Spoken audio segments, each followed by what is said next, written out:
नमस्ते। मैं Sonal Shukla, Sonal astrology online में आज मेरा एक सेकंड पार्ट लेकर आई हूँ राहु केतु ट्रांजिट के बारे में। पिछले बार मैंने बताया था आपको कि राहु और केतु कैसे ट्रांजिट कर रहे हैं, कौन से नक्षत्र में ट्रांजिट कर रहे हैं, और इसी के साथ साथ मुझे एक सीरीज स्टार्ट करनी थी कि नक्षत्र से नक्षत्र वाइज मैं आपको समझाऊंगी कि जैसे कि आज हम स्टार्ट करेंगे मेष राशि। मेष राशि जो है उसमें 3 नक्षत्र आ जाएंगे, अश्विनी, भरणी और कृतिका। तो अश्विनी, भरणी और कृतिका मेष राशि वालों को राहु और केतु वृषभ राशि में जिन जिन नक्षत्र में ट्रांजिट कर रहे हैं उस नक्षत्र में क्या क्या इम्पैक्ट लाएंगे, क्या क्या इफेक्ट देंगे, वो मैं आपको बताने जा रही हूँ। तो सबसे पहले मुझे किसी ने फ़ोन किया था, हाँ मुझे पूछा था किसी ने कि मैम आप ये बताओ कि जेमिनाई भी इसकी उच्च राशि थी और वृषभ भी इसकी उच्च राशि है, ठीक है, एक्सॉल्टेड मानते हैं राहु को इसमें। तो अब हम इसको क्या समझे, तो मुझे एक बात बतानी है कि जेमिनाई राशि जो है, जेमिनाई साइन जो है, उसका लॉर्ड जो है वो है मरकरी। जो मरकरी है वो राहु का फ्रेंड है। तो आप रिलेशनशिप थोड़ा चेक करें कि राहु और बुध आपस में फ्रेंड हो सकते हैं। बुध मतलब बुद्धि, बुध को हम क्राउन प्रिंस भी मानते हैं प्लेनेट में, ठीक है। तो वो हुआ राजा का उत्तराधिकारी। ऑब्वियस राहु उसके साथ अच्छा रखेगा बना के, दोनों एज अ फ्रेंड रहेंगे। तो अब आप ही सोचो कि आप अगर अपने किसी दोस्त के घर पे रहने जाओगे तो कैसे रहोगे?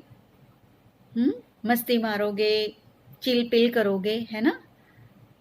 जो भी बोलना है बोल पाओगे, जो हरकत करनी है वो कर पाओगे, आपको मरकरी रोकेगा नहीं। अब सिचुएशन चेंज है, ये भी राहु की उच्च राशि है, मगर इसका जो स्वामी है वो है विनस, शुक्राचार्य। शुक्र राहु के साथ शुक्राचार्य की क्या रिलेशनशिप बनी? गुरु और शिष्य की। राहु जो है वो इनका शिष्य हो गया। अब कोई भी शिष्य अगर उसके टीचर के वहां, गुरु के वहां रहने जाएगा तो कैसे रहेगा? यस, डिसिप्लिन में रहेगा। ठीक सोचा आप लोगों ने। तो यहाँ पर थोड़ी डिसिप्लिन में राहु रहेंगे, ठीक है। वृषभ की ये राशि में वहां तो उनकी चलती थी, दोनों मस्ती मारते थे, उन पे कोई देखने वाला नहीं था। मगर यहाँ पे राहु महाराज को डिसिप्लिन में रहना पड़ेगा, रूल्स को फॉलो करना पड़ेगा, गुरु की आज्ञा का उल्लंघन वो नहीं कर पाएंगे, ठीक है। तो ये फ़र्क है। तो मुझे किसी व्यूअर ने फ़ोन आया था, तो उसने मुझे पूछा था कि मैम आप मुझे बताओ कि ये कैसे हम देखेंगे। अब आज जरा डिस्कस करते हैं अश्विनी भरणी कृतिका पर, मेष राशि पे। तो सबसे पहले हम बोलेंगे कि राहु, तो राहु क्या है? राहु और केतु दोनों ही कार्मिक प्लैनेट माने जाते हैं, जिसका हमारे कर्म से, हमारी पास्ट बर्थ से लेके इस बर्थ तक का और पीछे वाले जितने भी बर्थ हमारे हो चुके हैं उन सारे बर्थ से लेकर अब तक के बर्थ का और आने वाले बर्थ का सीधा संबंध है, ठीक है। केतु जो है वो अपनी पास्ट लाइफ है, पास्ट बर्थ है, और राहु जो है वो अपनी आने वाली लाइफ है।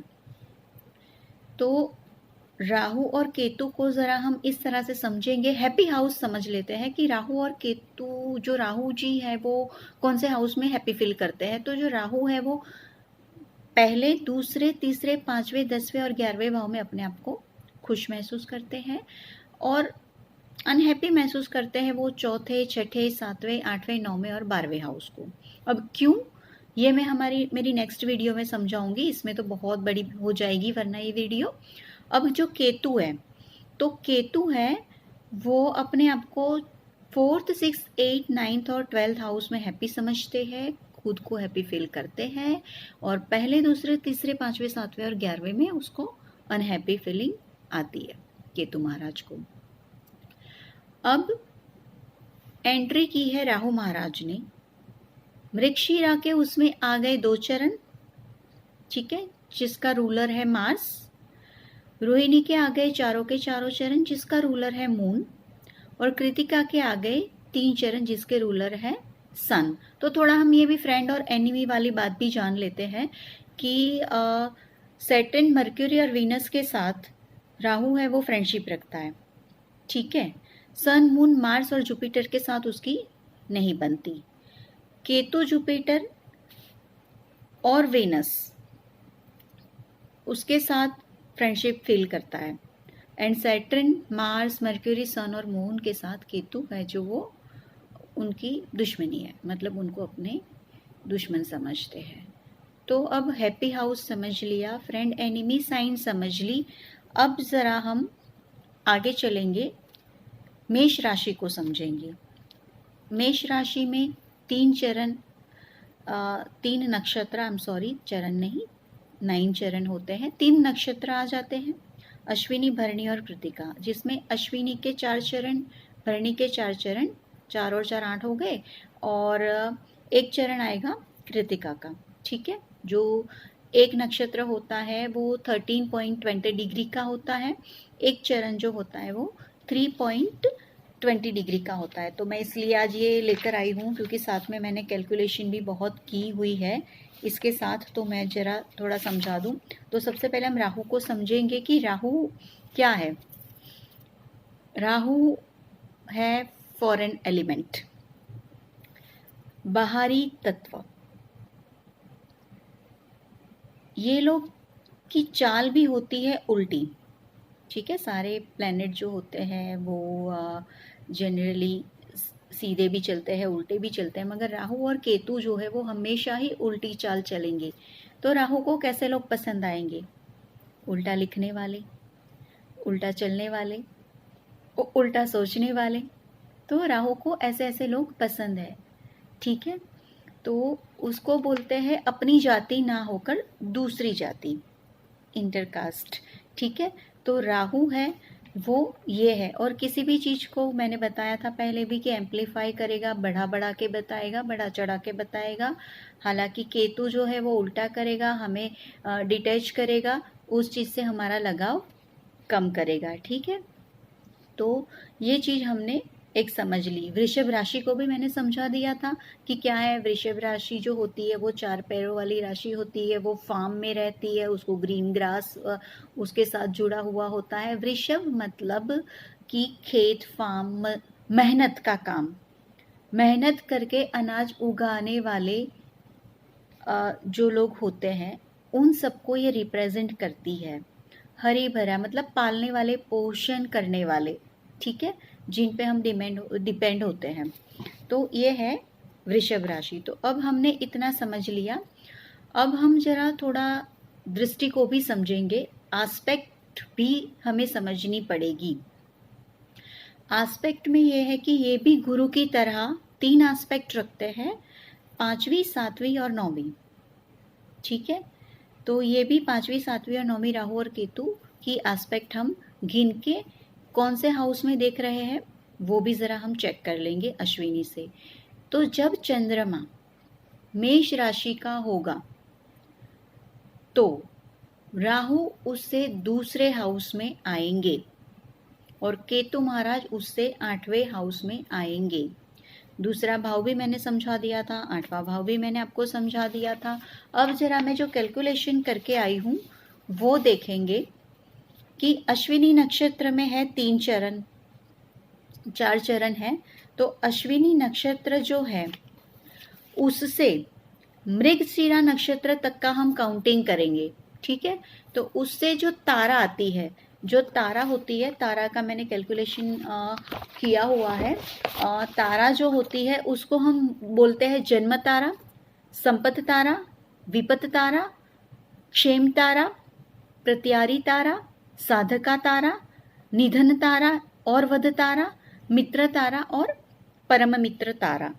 उस हिसाब से हमने काउंटिंग करनी है कि अश्विनी से लेकर हम लोग जाएंगे आगे आगे गिनते गिनते मृगशिरा तक। तो चंद्रमा से राहु का डिस्टेंस कितना हुआ, ठीक है। अश्विनी नक्षत्र से जाएंगे अश्विनी, भरणी, कृतिका, रोहिणी और मृगशिरा। तो ये आ गई पांचवी तारा। तो अश्विनी नक्षत्र से पांचवी तारा को हम मानते हैं एनिमी प्रत्यारी तारा। तो जिनका अश्विनी नक्षत्र है मेष राशि में, राहु का 120 दिन का पीरियड उन लोगों के लिए अच्छा नहीं जाएगा, ठीक है, क्योंकि वो निधन तारा, प्रत्यारी तारा में, एनिमी तारा में आ रहा है। और अश्विनी नक्षत्र से रोहिणी का, जब वो रोहिणी में आ जाएंगे राहु, तो उसका डिस्टेंस जो हो जाएगा, मगर वो तारा चेंज हो जाएगी और वो फोर्थ हो जाएगी। जो चौथी तारा है वो अच्छी तारा होती है, वो होती है क्षेम, वृद्धि करना, तो वो तारा होती है। तो 240 दिन जो है वो मेष राशि के भरणी नक्षत्र वालों के लिए बहुत ही अच्छी जाएगी, ठीक है। और उसके बाद आती है कृतिका। तो हम लोग कृतिका से भी हम लोग चेक करेंगे मृगशिरा के कहाँ जा रहा है। तो कृतिका से मृगशिरा का जो डिस्टेंस होता है वो तीसरी तारा पे जाके रुकता है। तीसरी तारा होती है वो विपत तारा है, वो 180 दिन उसके ठीक नहीं जाएंगे। अब मेष राशि के भरणी नक्षत्र से काउंटिंग करेंगे। भरणी से हम काउंटिंग करेंगे मृगशिरा का भी, भरणी से काउंटिंग करेंगे हम रोहिणी का भी, भरणी से काउंटिंग करेंगे हम कृतिका का भी। तो मैंने काउंटिंग करके मैं ले आई हूँ। भरणी से मृगशिरा जो है वो फोर्थ तारा पे आती है। तो मेष राशि के भरणी नक्षत्र वालों के लिए पहले 120 दिन है वो अच्छे जाएंगे। दूसरे 240 दिन जो है, जब रोहिणी में ट्रांजिट करेंगे राहु महाराज, तब भरणी नक्षत्र वालों के लिए अच्छे नहीं जाएंगे, ठीक है। और उसके बाद भरणी से कृतिका में है वो 180 दिन का टाइम है, वो भी बहुत बढ़िया जाने वाला है। सेम मेष राशि के कृतिका नक्षत्र 3.20 डिग्री का ही है, उसमें पहले 120 दिन अच्छे नहीं जाएंगे, ठीक है।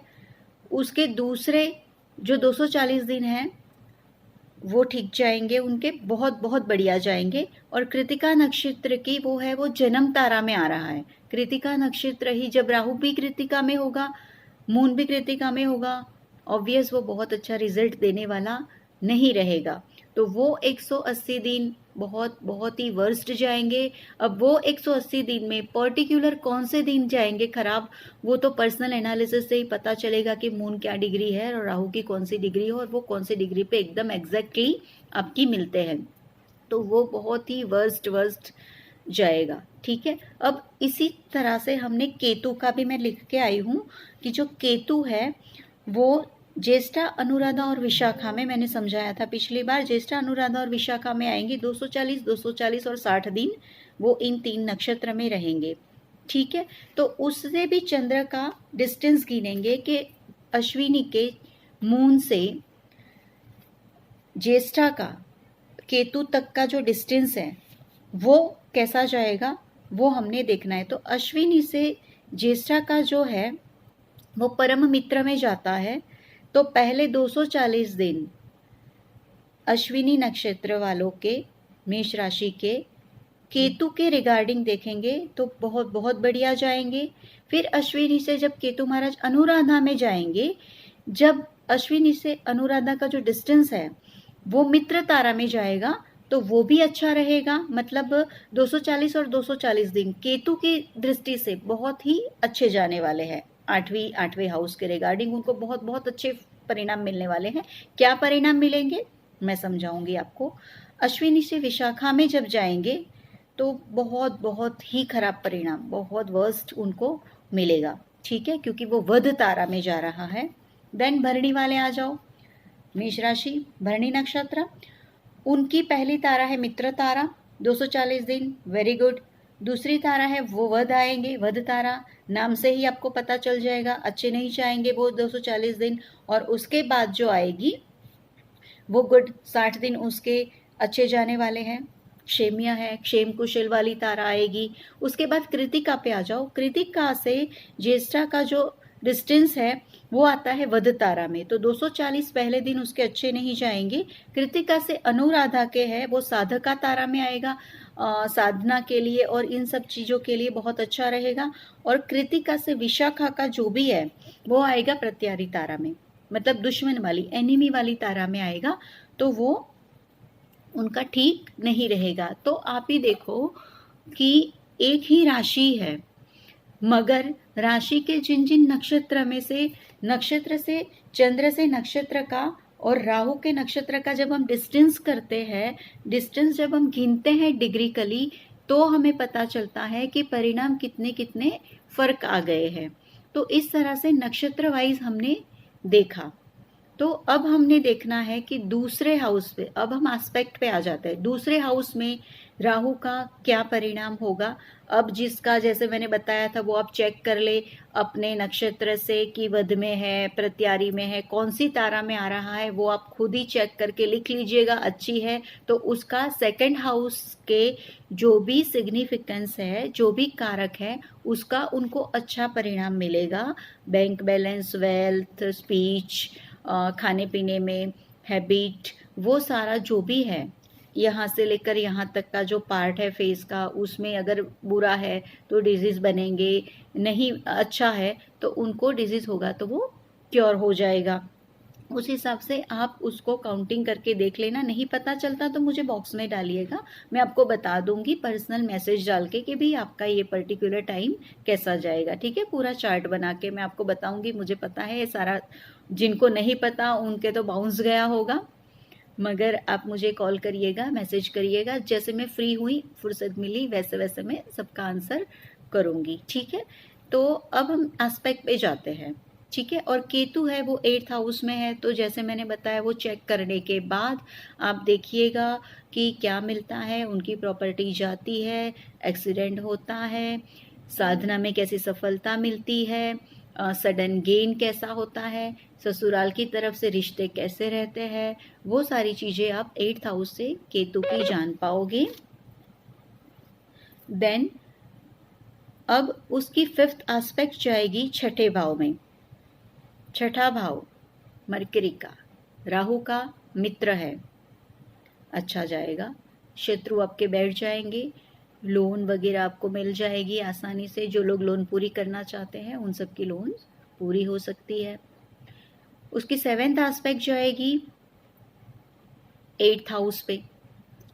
तो राहु जब 8th हाउस पे देखेंगे तो थोड़ा परिणाम ठीक नहीं रहेगा, ध्यान में उनको कम फोकस नहीं लगेगा, उनको ससुराल वालों से झगड़े होने की संभावना है। अगर वो तारा बंद उनको अप्रोप्रिएट आ जाती है, प्रत्यारी तारा आ जाती है, वध तारा आ जाती है, या ऐसी कोई भी गलत तारा आ जाती है, तो ये खराब परिणाम में ही आएंगे। ससुराल वाले से झगड़ा, डिवोर्स हो सकते हैं, एक्सीडेंट के चांसेस है, डिजीज हो सकते हैं, साधना में परिणाम अच्छे नहीं मिलेंगे। ये सारी चीजें 8th हाउस के रिगार्डिंग अगर गलत है तो, मगर राहु देखता है तो गलत तो आप मानकर ही चलना। ठीक है, और गलत में भी और गलत मिल गया तो ज्यादा गलत हो जाएगा। गलत में थोड़ा सा केतु का अच्छा पोर्शन मिल गया, अच्छा वाला, तो उसको न्यूट्रल कर देगा, वो उसकी रिजल्ट 50-50 हो जाएगा। ठीक है, ना अच्छा होगा ना बुरा होगा।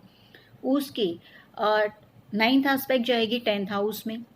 10th हाउस में 10 नंबर है, 10 नंबर साइन है, शनि है, तो राहु का शनि के साथ कहीं ना कहीं मिलजुल रहता है, अच्छा रहता है, तो वो दोनों को अच्छा है। जॉब है वो किसी की नहीं जाएगी, उनको अवार्ड मिलेंगे, लिक्विड कैश का भाव है ये।